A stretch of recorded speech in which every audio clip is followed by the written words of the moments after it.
신앙생활 하다가 문득 이런 생각이 들 때가 있습니다. 예수님 한번 만나봤으면 좋겠다. 나는 선한 목자라고 말씀하시는 그 예수님의 음성은 어떨까? 또 예수님의 진짜 모습은 정말 어떨까? 창에 찔리신 그 상처, 못자국 난 손 한번 만져보고 싶다. 그런 생각이 문득문득 들 때가 있습니다. 근데 시공간의 한계 때문에 그렇게 할 수 없는 아쉬움이 우리에게 있죠. 그런데 또 한편으로 예수님께서는 이런 한계를 뛰어넘을 수 있는 대안을 우리에게 허락해 주셨습니다. 바로 보혜사 성령 하나님을 우리에게 보내주신 겁니다. 요한복음 14장 16절 17절 말씀 보면 예수님께서 이렇게 증언하십니다. 내가 아버지께 구하겠으니 그가 또 다른 보혜사를 너희에게 주사 영원토록 너희와 함께 있게 하리니 그는 진리의 영이라 세상은 능히 그를 받지 못하나니 이는 그를 보지도 못하고 알지도 못함이라. 그러나 너희는 그를 아나니 그는 너희와 함께 거하시며 또 너희 속에 계시겠습니다. 보혜사 성령을 통해서 하나님을 충족하게 느낄 수 있도록, 예수님을 경험할 수 있도록 해주시겠다, 그런 약속을 해주셨습니다. 사도 바울은 이 말씀을 정확하게 이해하고 고린도전서 6장 19절에서 성령의 임재 속에 순간순간 살아가는 성도들의 정체성을 이렇게 밝혀줍니다. 너희 몸은 너희가 하나님께로부터 받은 바 너희 가운데 계신 성령의 전인 줄을 알지 못하느냐. 너희는 너희 자신의 것이 아니라, 우리가 그냥 자연인으로 살아가는 것 같지만 그러나 그리스도를 주로 고백하는 사람들 속에는 성령이 내주하시고 그 성령께서 우리를 압도하는 그런 인생이 된다, 그 말을 사도 바울은 해주고 있습니다. 자기 정체성에 분명한 사람, 하루를 살아도 의미 있게 살죠. 결코 시간을 낭비하는 법이 없습니다. 진리의 영이신 성령께서 거하시는 성령의 전, 그 성령의 전이 바로 나 자신인 것을 이해한 사람은 삶의 목표와 생각하는 방향과 또 행동하는 것과 말하는 것이 성령이 좋아하시는 방향으로 성령을 쫓아 살아갈 수밖에 없습니다. 제가 지난주에 성찬 예식을 거행할 때 말씀 나눌 때 하나님을 예배하는 성도는 거룩한 성령의 전, 곧 성전이다, 이 메시지를 여러분들하고 나누었습니다. 그래서 성령의 인도하심을 받아서 거룩함으로 살고 또 성령의 보호하심과 도우심을 잊고 사는 독특한 인생을 사는 것이 그리스도인이다, 그 말씀을 나누었는데요. 기억나시나요? 여러분, 이런 말씀의 내용을 나누었음에도 불구하고 또 여러분 서로 아마 확인하셨을 겁니다. 내가 성전입니다. 여러분 그렇게 확인하지 않으셨나요? 우리 한번 확인합시다. 그리스도를 주로 믿으면 성령이 우리 안에 내주하셔서 우리는 거룩한 성전이 됩니다. 자, 우리의 정체성을 옆에 분들에게 다시 한번 확인합니다. 내가 성전입니다. 내가 성전입니다. 자, 그런 우리들이에요. 근데 그렇게 말씀을 들었음에도 불구하고, 확인함에도 불구하고 여러분 마음속에 때때로 스물스물 올라오는 의심이 생기죠. 과연 내가 성령께서 내주하시는 성령의 사람인가? 확신이 잘 안 들어. 내가 성전이라고? 근데 나는 왜 이렇게 실수하고 때때로 넘어지고 때때로는 죄 짓는 일들을 여전히 하지? 나는 성령의 사람인지 잘 모르겠어. 그런 의심이 들 때가 있죠. 자, 여러분, 이 의문에 대해서 성경이 뭐라고 말씀하는지 우리 한번 찾아보십시다. 사도신경을 우리가 고백하죠. 산부 예배 때는 사도신경을 고백하지 않지만 우리는 공적 예배 때마다 사도신경으로 신앙 고백을 먼저 하고 시작을 합니다. 사도신경 우리가 다 아는 내용입니다. 십자가에 달려 죽으시고 또 다시 부활하신 예수 그리스도를 나의 주, 나의 하나님으로 고백하고 교회의 주인은 하나님이시다, 주님이시다, 그렇게 우리가 사도신경을 통해서 고백을 합니다. 근데 이런 사도신경을 통해서 신앙 고백을 하는 사람은 다 성전이다, 그렇게 성경은 말합니다. 그리스도에 대한 주님으로서의 신앙 고백이 투철한 사람, 또 그렇게 입술로 고백할 수 있는 사람, 다 성전이래요. 하나님 말씀 한 번 볼까요? 고린도전서 12장 3절 말씀입니다. 자, 이렇게 기록되어 있습니다. 그러므로 내가 너희에게 알리노니 하나님의 영으로 말하는 자는 누구든지 예수를 저주할 자라 하지 아니하고, 뒷부분 같이 읽을까요? 또 성령으로 아니하고는 누구든지 예수를 주시라 할 수 없느니라. 예수 그리스도를 주님이라고 고백하십니까? 그 사실이 믿어지고 아멘으로 받아들여지십니까? 자, 아멘 하셨습니다. 그렇다면 우리 영혼에는 성령이 내주하시는 것이 확실하다, 성경의 지금 정언이죠. 여러분, 전기가 눈에 보이지 않습니다. 그러나 전기가 있다는 것을 우리는 어떻게 합니까? 전기가 일으키는 파워를 통해서 알죠. 빛을 밝혀내고 난로를 따뜻하게 하고, 그것 때문에 전기가 있다는 것을 우리는 확인합니다. 우리가 예수님을 주님으로 고백하고 순종할 때 성령 하나님의 능력이 우리 삶에 나타나는 그 사실로 인하여 세상 사람들은 그 자리에서 주저앉고 거꾸로 떨림을 당하지만 내 안에 성령 하나님께 살아계시기 때문에 다시 기도하고 일어서는 사람, 성령 하나님이 내주하는 사람입니다. 여러분, 그런 은혜를 지금도 계속해서 경험하고 있는 줄로 믿습니다. 성령으로 아니하고는 누구든지 예수를 주시라 할 수 없느니라. 이 말씀에 기초할 때 예수 그리스도를 구세주로 영접하고 그리스도를 주님으로 고백하는 모든 하나님의 자녀들의 심령, 오늘 예배자로 서 있는 여러분들의 심령 속에는 성령 하나님이 내주하고 능력으로 역사하신다. 우리 이 사실을 믿어야 하는 겁니다. 그래서 오늘 본문 디도서 3장 6절 말씀 보면 사도 바울은 이렇게 증언합니다. 우리 구주 예수 그리스도로 말미암아 우리에게 그 성령을 어떻게 하셨다고요? 내주하게 하실 뿐만 아니라 풍성하게 부어주셨다. 그렇게 증언합니다. 풍성하게 부어주셨다. 하나님의 주권적인 계획 속에 선택받고 그리스도를 주로 고백함으로 구원의 확신을 가지고 살아가는 하나님의 자녀들, 그들에게는 그 삶 속에 모든 능력의 원천이 되시는 성령 하나님의 은혜와 능력이 그 심령과 삶의 현장에 넘치도록 부어진다. 이게 오늘 본문의 증언이에요. 이것을 처음 예수 그리스도를 주로 고백할 때, 물 세례를 받을 때, 그때 성령이 임할 때를 성령 세례라고 그러고, 성령 세례 받은 우리들이 계속해서 삶을 살아가면서 성령의 풍성히 부어주심을 경험하는 그 상황을 성령 충만이라 그렇게 말합니다. 결국 우리가 그리스도를 구세주로 믿는 믿음으로 산다는 것은 성령 하나님이 우리 안에 풍성하게 거하시는 성령 충만한 삶을 산다, 그렇게 말할 수 있습니다. 그렇다면 우리 안에 성령이 내주하시고 우리 살아가는 가운데 성령께서 우리 안에 풍성하게 부어줘서 성령 충만한 삶을 살 때에 우리 삶은 어떤 특징을 가질까요? 오늘 본문에서 두 가지 특징을 확인합니다. 첫째는 성령이 풍성하게 부어져서 성령 충만하게 되면 영생의 소망을 가지고 살아갑니다. 여러분, 본문 7절 말씀 한번 볼까요? 우리로 그의 은혜를 힘입어 의롭다 하심을 얻어, 그 다음 어떻게 기록되어 있나요? 영생의 소망을 따라 상속자가 되게 하려 하심이라. 성령이 풍성하게 우리에게 부어지면 우리는 영생의 소망을 따라서 영생의 상속자가 된다, 그렇게 설명해 줍니다. 사람은요, 흙으로 돌아가는 몸으로만 구성된 것 아니죠. 성경은 이것을 겉사람이라 그렇게 표현을 했습니다. 다른 한편으로 겉사람이 있다면 속사람도 있겠죠. 그 속사람을 영혼이라 그렇게 성경은 표현합니다. 그 사람이라고 일컫는 우리의 육신은 시간이 흐르면 흐를수록 점점 힘이 없어지고 낡아지다가 결국 죽음을 맞이할 수밖에 없습니다. 이것을 문학적인 표현으로 흙으로 돌아간다, 그렇게 표현을 하죠. 그러나 우리 속사람의 영혼은 성령 충만함 속에 날마다 새로워질 수 있습니다.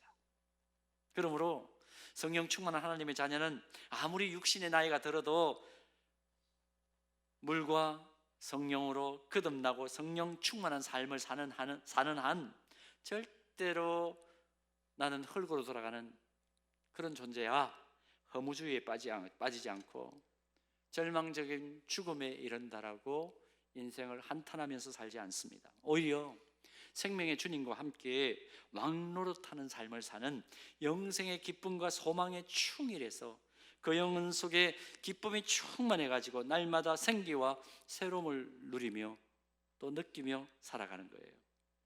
우리가 믿는 복음의 내용을 가장 잘 요약하고 있는 성경 구절이 뭘까요? 여러분 아는 대로 요한복음 3장 16절입니다. 우리 한번 암송해 볼까요? 요한복음 3장 16절. 예수님께서 이런 약속을 해주셨는데요, 다 같이 암송해 보겠습니다. 하나님이 세상을 이처럼 독생자를, 이는 저를 믿는 자마다 뭘 얻는다고요? 영생을 얻게 하려 하심이라. 여러분 잘 알고 있는 암송하는 말씀이죠. 그런데 이 말씀 속에서 조금 우리가 이 말씀을 보면서 정확하게 해석해야 될 것은 뭐냐 하면, 그를 믿는 자마다, 노랗게 표현되어 있는 구절입니다. 원어 성경인 헬라어 성경을 보면 이 표현에 사용된 믿는 자에 해당하는 헬라어 동사가 현재형이에요. 현재형 동사인데요, 근데 이제 다른 번역 성경들을 이렇게 보면서 참 흥미로운 것은 뭐냐 하면, 이 성경에 이 구절에 나오는 믿는 자에 사용되는 이 믿는을 현재형 동사로 번역을 하지 않고 현재 진행형으로 번역한 성경들이 있습니다. 번역본들 가운데 특별히 여러분들이 아마 참고용 성경으로 자주 보는 유진 피터슨이 번역한 메시지 성경 영어 성경판을 보면요, 전체 맥락을 살려가지고 이 부분을 현재 진행형으로 번역을 했습니다. Believing in Him 이렇게 되어 있습니다. Believe in Him이 아니라 Believing in Him. 왜 현재 진행형으로 번역했을까 궁금하지요.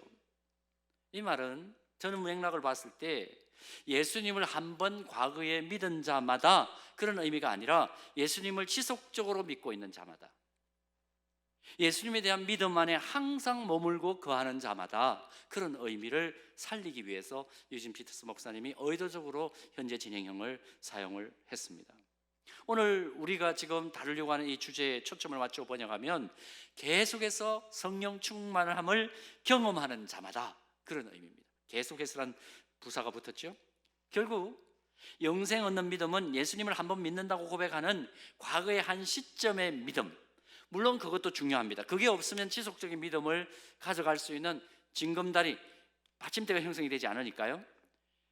과거의 한 시점에서 가진 그 믿음, 그것도 중요하지만 내 삶 전체가 예수 그리스도 안에 있다는 사실을 인정하고 일마다 때마다 순간마다 성령의 인도하심과 보호하심을 경험하는 성령 충만한, 지속적인 성령 충만한 믿음을 소유하는 것도 동시에 중요하다. 이걸 우리가 깨달을 수 있는 거죠.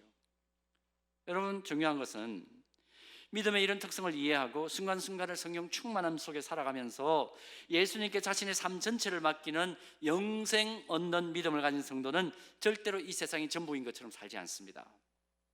여러분, 그리스도인과 비그리스도인들의 차이점이 어디서 나타날까요?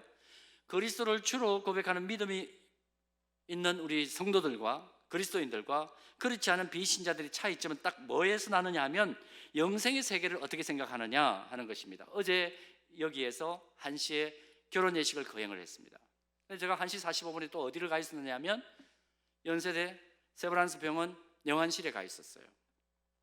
목회자는 그런 것입니다. 결혼 주례를 하고 한 몇십 분 후에 또다시 장례식을 가야 하는 그런 상황입니다. 차를 타고 가면서 정현 목사님이 운전을 하셨는데 차를 타고 가면서 사실 머릿속에 여러 가지 생각이 있었습니다. 여러분, 인생이라는 건 태어나서부터 또 좋은 배우자를 만나서 결혼을 하고 또 아이를 잘 놓고 가정을 잘 꾸려 살다가 어느 순간 죽음의 단계를 건너가게 되는 게 인생이죠. 그런 상황을 계속 지금 목회자들은 자주 겪는 겁니다. 그런데 믿음이 없는 비신자들은 이 죽음의 세계를 경험하면서 죽음 이후의 세계를 굉장히 두려워한다는 것을 제가 느낍니다. 또 그 두려움도 가지지만 또 동시에 뭐냐 하면 이 세상이 전부인 것처럼 이해하고 있기 때문에 미래에 대한 죽음 이후의 세계에 대해서 전혀 준비를 하지 않습니다. 그래서 이 땅에서 한 번 사는 것이기 때문에 어떻게 살까요? 남을 속여도 또 때로는 다른 사람들의 가슴에 피눈물이 나게 해서라도 이 세상에서 자신의 손에 쥘 수 있고 누릴 수 있는 것이라면 더 소유하고 더 누리고 더 가지기 위해서 더 인생을 살다가 더러움 속에 처박혀 세상을 떠나는 겁니다. 안 그런 것 같아요? 그러다가 어느 순간 더 하다가 허무하게 하늘을 보고 반드시 누워서 두 손을 편 채로 죽음을 맞이합니다. 여러분, 시신을 보셨나요? 입관 예식을 할 때 우리는 자주 들어가죠. 보면 모든 사람들은 반드시 누워 있습니다. 그리고 거의 손을 펴고 있습니다. 뭘 상징하는 것일까요? 그러나 이 세상이 전부가 아니라 그리스도를 믿고 성령 충만함 속에서 영생의 가치를 발견한 그리스도인들은 로마서 5장 17절 말씀에 기록된 그 약속을 마음판에 새기고 삽니다. 로마서 5장 17절 말씀 한번 볼까요? 우리 함께 봉독하겠습니다. 한 사람의 범죄로 말미암아 사망이 그 한 사람을 통하여 왕노릇하였은즉 두 은혜와 의의 선물을 넘치게 받는 자들은 한 분이 예수 그리스도를 통하여 생명 안에서 왕노릇하리로다. 차원이 다른 삶을 살 수 있는, 여러분, 성경의 이 기록을 정확하게 보십시오. 그리스도인이나 비그리스도인이나 똑같이 한 번은 죽음의 다리를 건너갑니다. 그러나 비그리스도인들에게 죽음은 어떻게 생각하는지 물어보면 대부분 자신의 모든 삶이 끝나는 순간이라고 그렇게 이해를 합니다. 어떤 사람은 파멸이라고 그렇게 표현하기까지 하죠. 그리고 이유를 기약할 수 없기 때문에 그의 죽음은 공포와 두려움으로 그들 안에 내재되어 있습니다. 그러나 성령 충만해서 예수 그리스도를 통해서 생명 안에서 왕노릇하는 영생의 진리를 늘 마음속에 묵상하며 사는 하나님의 자녀에게 죽음은 뭐예요? 금방 로마서 5장 17절 보셨죠? 진정한 영광과 생명의 세계, 왕노릇하는 세계로 들어가는 진입문이라는 겁니다. 입구라는 겁니다. 차원이 다른 거죠. 여러분, 이것 때문에 얼마나 많은 문학 자료들이 나왔는지 우리는 알고 있죠. 사람의 인생을 정리해 보면 크게 세 단계예요. 1단계는 어머니의 태중에 태아로 있는 단계입니다. 2단계는 세상에 태어나서 한평생 사는 단계죠. 근데 이 한평생 사는 단계는 시간이 다 각각 다릅니다. 그 시간의 한계는 우리가 알 수가 없죠. 그리고 3단계는 죽음 후에 가게 되는, 성경적으로 표현하면 하나님 나라입니다. 자, 그런데 가만히 생각해 보면 1단계 인생, 어머니 복중에 태아의 단계로 있을 때에, 그때 그 태아의 단계에서 내가 2단계 세상에 나가면 이렇게 살고 저렇게 살고 나는 뭐가 될 거야, 치밀하게 계획하고 세상에 짠 하고 모든 것이 준비되어 가지고 2단계를 사는 인생이 있을까요? 우리 중에 누가 있을까요? 아무도 없죠. 그런 인생 아무도 없습니다. 현실 세상에는 2단계 인생을 살아가면서, 그러면 3단계 인생은 어떻게 될까? 비그리스도인들은 대부분 보십시오. 물론 교육을 받고 지성을 활용하니까 1단계 인생과는 차원이 좀 다르긴 합니다만은 2단계 인생에서도 3단계 인생은 그저 희미하게 생각에 머물러 있는 거예요. 상상력으로 머릿속에 그리는 인생의 또 다른 영역입니다. 그래서 인문학이 발전하는 거죠. 근데 분명한 것은 3단계 인생은 있을 것 같다, 많은 분들이 그렇게 생각을 한다는 겁니다. 그런데 그 3단계 인생이 어떤 인생인지 아무도 모릅니다. 아무도 모릅니다. 단지 상상력에 의존하는 것뿐이죠. 그러나 그리스도인들 무엇이 다를까요? 성경은 이 3단계 인생에 대해서 그리스도를 믿지 않는 인생이 경험하게 될 상황과 그리스도를 믿고 성령 충만한 인생을 살아가는 성도가 맞이할 이 3단계 인생의 상황이 뚜렷하게 구분된다고 분명하게 얘기합니다. 자, 3단계 인생에서 성령 충만한 인생이 맞이하게 될 상황, 예수님께서 요한복음 5장 24절에서 이렇게 말씀해 주세요. 한번 같이 볼까요? 다 같이 봉독합니다. 내가 진실로가 두 번 나왔습니다. 이 얘기는 무슨 얘기죠? 진짜다, 그 얘기죠. 자, 예수님 말씀입니다. 다시 한번 읽을까요? 내가 진실로 너희에게 이르노니 내 말을 듣고 또 나 보내신 이를 믿는 자는 뭘 얻었고? 영생을 얻었고 심판에 이르지 아니하나니 사망에서 어디로 옮겼느니라? 생명으로 옮겼느니라. 이게 그리스도인의 3단계에 대한 세계관이어야 한다는 것입니다. 그리스도를 내 삶의 주님으로 고백하고 구원받아 하나님의 자녀가 되었습니까? 그래서 내가 성령 세례 받았을 뿐만 아니라 순간순간 살아가는데 성령께서 내 삶을 도우시고 보호해 주시고 그 가운데 성령 충만한 인생을 가지고 살아갑니까? 그렇다면 영생의 소망과 기쁨이 그 삶 속에, 그 영혼 속에 가득 차 있어야 한다. 그러니까 어떤 상황 속에서도 그 영혼이 거꾸로 떨림을 당하지 않는 것이죠. 시간이 흐르면서 육신은 좀 약해질 수 있습니다. 여러분들 젊기 때문에 그런 일들이 좀 덜 하겠지만 나이가 들어가면 어디에서 딱 표가 나냐면 병원을 자주 가게 되어 있어요. 어쩔 수 없어요. 혹시 어느 병원에 자기 차가 등록되어 있는 분들은 노쇠한 분들이라고 생각하시면 됩니다. 진료 대상자 이렇게 뜨면 기분 굉장히 나쁩니다. 병원도 왔다 갔다 하고 계단을 오르내리는데 조금 숨이 차기도 하고 무릎이 아프기도 하고 그 사람이 후피하는 거죠. 그러나 그리스도인은 그 영혼은 독수리가 창공을 비상하듯이 날마다 새롭게 되고 성숙으로 나아가는 은혜를 누리게 됩니다. 아직까지 이 얘기가 여러분들 귓전에 잘 들리지 않는다 할지라도 이것은 분명히 인생을 살아가면서 여러분들이 꼭 기억해야 될 진리의 내용입니다. 자, 성령 충만한 인생 뭐라고요? 첫 번째는 영생의 세계를 늘 소망하며 살아간다. 그게 첫 번째 특징이라고 얘기합니다. 자, 두 번째가 중요한데요. 성령이 풍성하게 부어져서 성령 충만하게 되면 어떤 삶을 살아갈까요? 하나님의 구원 역사를 확신 있게 선포하는 삶을 살아가요. 본문 8절 말씀 한번 볼까요? 이 말이 미쁘도다. 원하건대 너는 이 여러 것에 대하여 어떻게 말하라? 굳세게 말하라. 그렇게 말합니다. 이는 하나님을 믿는 자들로 하여금 조심하여 선한 일을 힘쓰게 하려 함이라. 이것은 아름다우며 사람들에게 유익하니라. 그렇게 지금 사도 바울이 본문에 기록하고 있습니다. 지금 사도 바울이 굳세게 말하라고 명령한 이 말, 확신을 가지고 강력하게 주장하고 확정하라, 그런 뜻을 가진 동사입니다. 헬라 단어로는 디아 베바이오 오마이라는 단어인데요. 디아 베바이오 오마이. 근데 이 단어가 신약 성경 안에 딱 두 번 나타나요. 한 번은 본문 8절에 나타나고요. 또 이 단어는 디모데전서 1장 7절에 나타납니다. 혹시 디모데전서 1장 7절 띄워주실 수 있을까요? 우리 같이 한번 읽겠습니다. 율법의 선생이 되려 하나 자기가 말하는 것이나 자기가 확정하는 것도 깨닫지 못하는 자. 여기서 확정하는 것도 라는 말이 디아 베바이오 오마이라는 단어입니다. 딱 신약 성경에 두 번 나타나는 단어입니다. 근데 여기서 말하는 율법의 선생이 누구냐 하면 당시 사도 바울이 활동할 때 이단 사이비들을 말합니다. 우리 이단 사이비 이렇게 표현하지 않고 정확히 이단 사이비 이렇게 얘기하죠.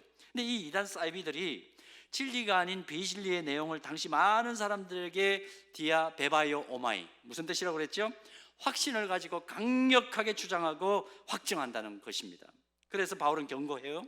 교회 안팎에서 성경 진리에 벗어난 헛된 사설과 계명과 자기의 개인적인 주관적인 경험을 객관적인 보편화된 진리로 확장시키면서 확신을 가지고 강력하게 주장하는 가운데 사람들을 미혹한다. 이런 이단 사이비들을 조심해라. 지금 그 얘기를 지금 디모데전서 1장 7절에서 하고 있는 겁니다.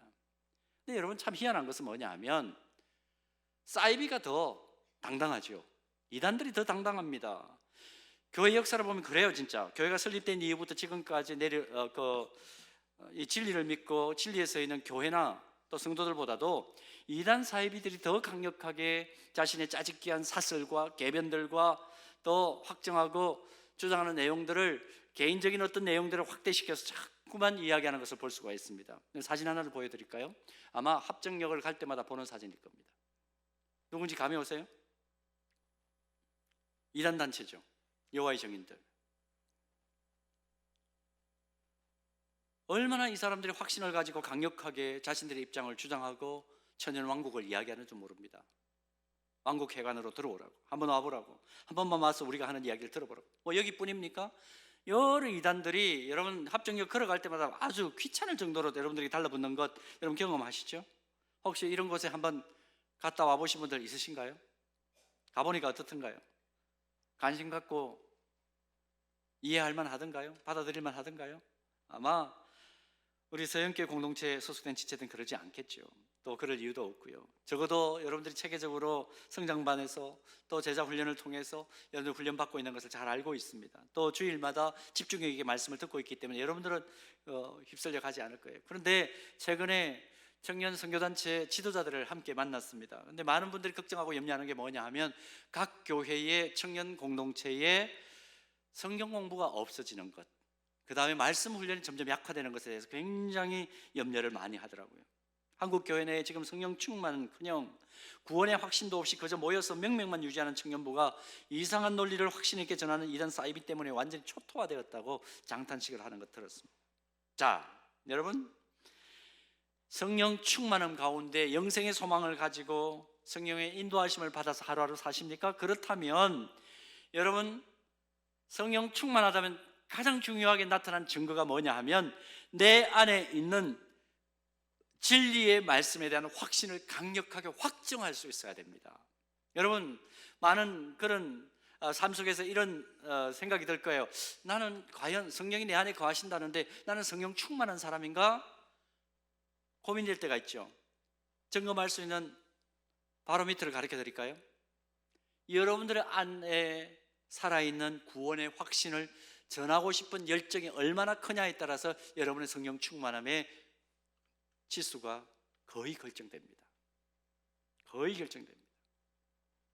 예수 그리스도만이, 주님의 십자가 보혈만이 죽음 이후에 내가 들어가야 될 영광된 하나님 나라에 들어갈 수 있는 유일한 길인 것을 오늘 본문 8절에 기록된 대로 디아 베바이오 오마이, 다시 말씀드립니다. 굳세게 확신을 가지고 강력하게 주장하고 확정할 수 있을 때 우리는 성령 충만한 상태예요.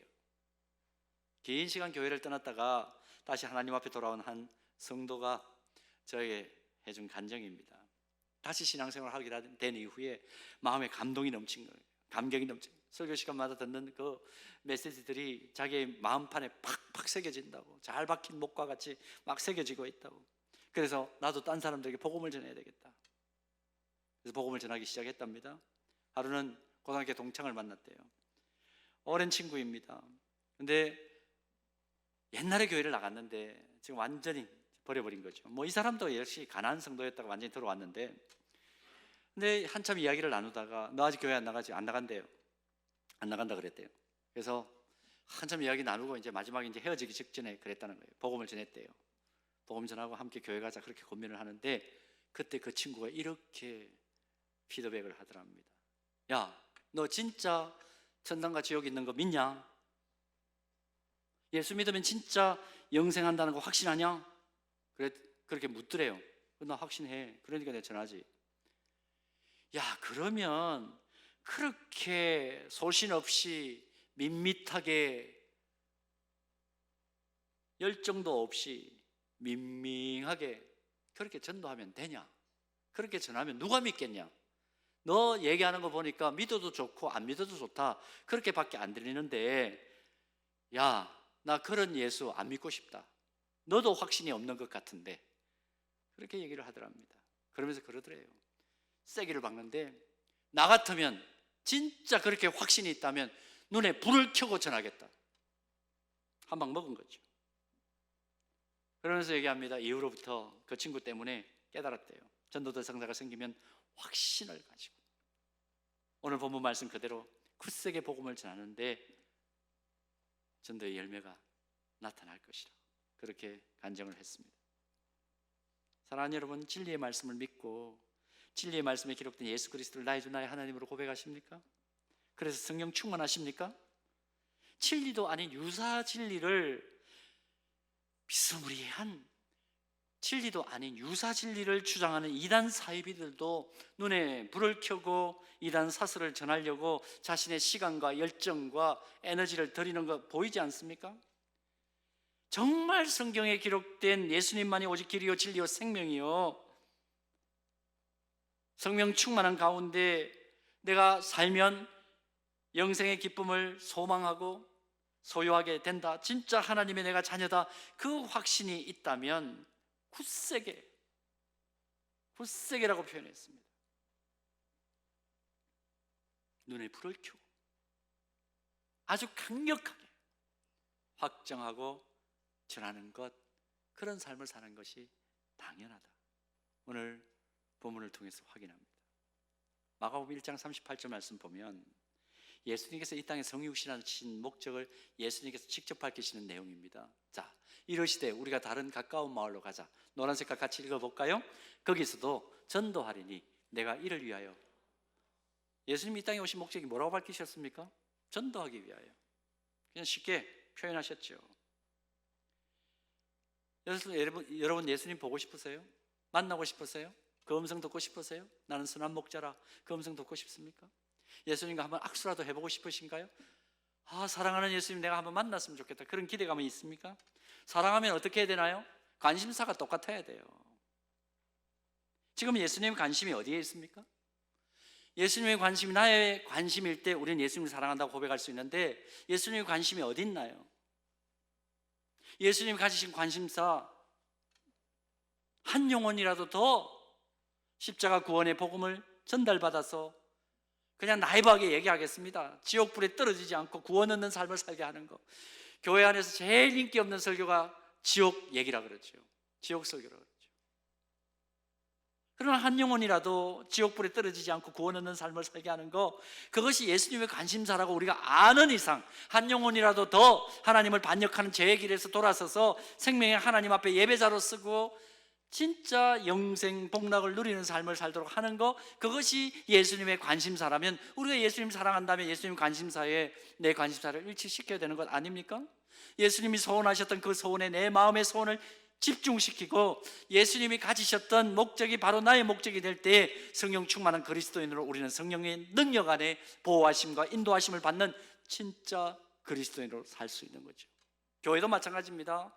이런 예수님의 관심사와 상관없이 다른 프로그램단만 집중한다면 그건 교회 아니에요. 교회라고 간판은 걸 수 있지만 그건 교회 아니에요. 그래서 교회를 다시 돌아보자 해서 일어나고 있는 운동이 뭐냐 하면 선교적 교회 운동입니다. 사랑하는 여러분, 여러분의 주변을 가만히 보세요. 이제 우리 축소합시다. 아직도 예수님 모르고 하나님께 예배드리는 것이 무엇인지 모르고 영생의 세계가 기다리고 있다는 것을 모르는 그런 사랑하는 이들 주변에 없습니까? 우리가 짧은 인생을 그들과 함께 사랑하며 삽니다. 근데 이 사랑하는 이들과 더불어 길게 살 수 있는 방법이 있어요. 아니, 길게 정도가 아니고 영원히 사는 방법이 있습니다. 뭡니까? 그 영혼에게 이 세상이 전부가 아니라 하나님의 나라 영원한 세계가 있다는 것을 전하는 것입니다. 그 영혼에게 그리스도를 주님으로 고백하고 하나님을 예배하는 인생이 되어 나처럼 성령 세례받고 성령 충만한 믿음 가질 때 영생의 기쁨을 소유할 수 있다는 것을 전하는 것이죠. 아마 여러분들은 다 대부분 면허증을 가지고 있을 겁니다. 운전면허증 가지고 계시죠. 그런데 장롱 속에 보관해서 잠자는 장롱 면허증 혹시 가지고 있습니까? 면허증을 가졌지만 그건 아무 소용이 없는 면허증과 똑같은 거죠. 운전할 수 없으니까. 하나님께서 우리 그리스도인들에게 많은 면허증을 주셨어요. 사랑의 면허증, 용서의 면허증, 섬김의 면허증, 여러 가지 면허증을 주셨는데 그 중에 또 하나, 복음을 전해서 영혼을 구원하는 전도의 면허증. 성령 충만하십니까? 그렇다면 영생을 소망하는 기쁨을 강력하게 전하는 유사 기쁨이 아니고, 유사 기쁨이라는 건 뭐예요? 자고 일어나면 사라지는 기쁨이 유사 기쁨이에요. 영원한 즐거움은 뭐예요? 상황과 상관없이 내 마음속에 계속해서 나를 압도하는 기쁨이 진짜 기쁨이죠. 그 기쁨을 전달하는 복음 전도의 면허증을 마음껏 활용하는 저와 여러분 되었으면 좋겠습니다.